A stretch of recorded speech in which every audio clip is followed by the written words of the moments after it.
Kuldiha Wildlife Sanctuary is a biodiversity hotspot of the Eastern Ghats. In this trip, our goal was to explore the biodiversity and the habitat of this beautiful place. This sanctuary is located in the state of Orissa, and the nearest major city is Balasore, which is very well connected via train as well as multiple highways. Balasore is very famous for its Hindu pilgrimage site, which is known as Panchalingeswar, which is visited by a lot of tourists throughout the year. The Panchalingeswar temple is located at the top of Nilagiri mountain, and one has to climb approximately 300 steps to reach there.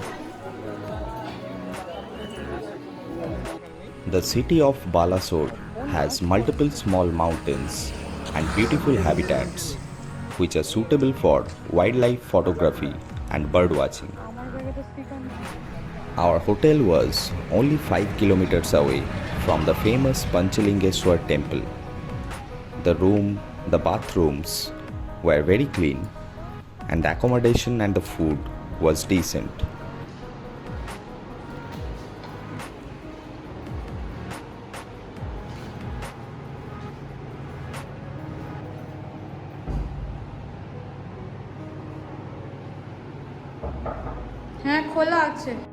From the hotel terrace itself, one can enjoy the beautiful view of the mountains and the greeneries.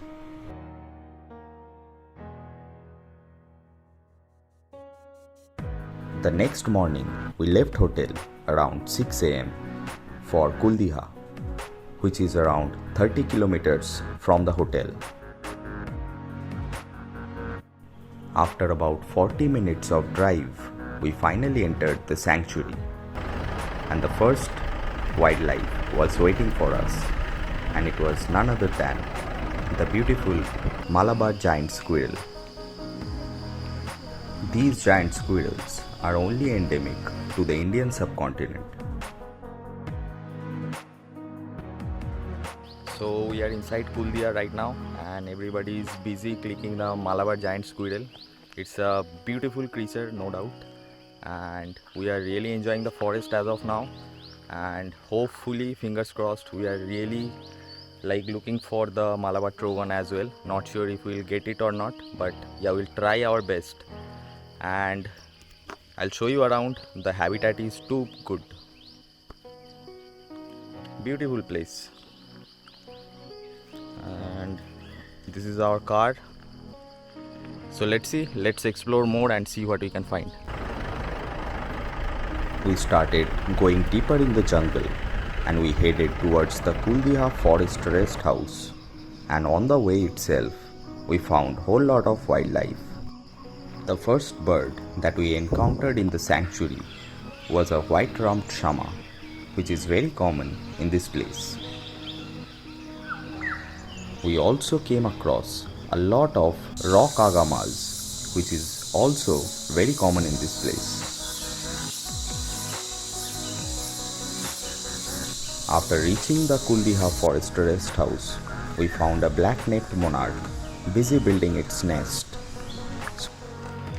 Even though the bird was building its nest very close to human settlements, still we decided not to disturb the bird for a longer time, and we left the place. We started moving towards the Jodhachua forest rest house in order to look for our main target species, the Malabar trogon. After reaching the Jodhachua camp, we came across whole lot of wildlife. The first bird that we found around this area was a scarlet minivet, and it was really a color bomb.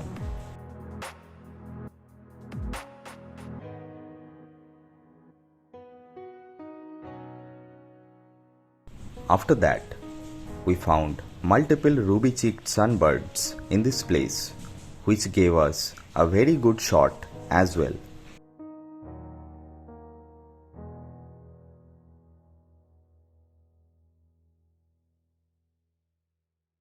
Velvet fronted nuthatches are also very common around this area. We then had one of the most incredible sight of a crested serpent eagle eating a frog.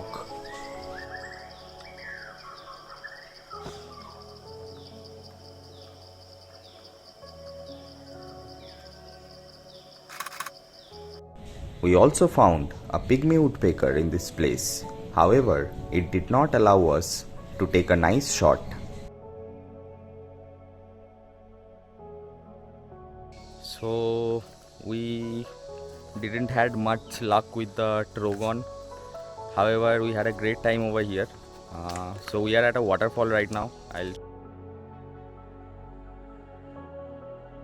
Around this beautiful waterfall, we noticed a lot of butterfly activities.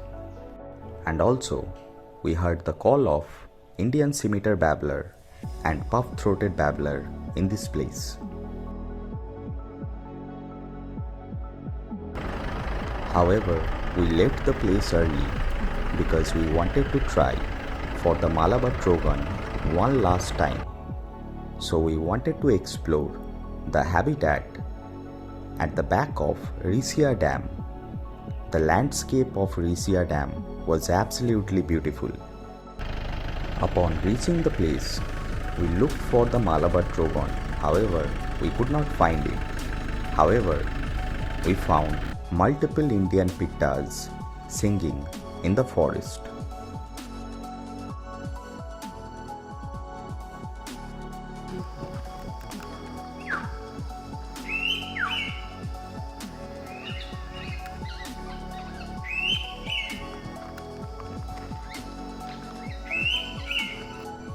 Even though we could not see the Malabar trogon in this trip, we really enjoyed every single moment that we had spent in this beautiful wildlife sanctuary.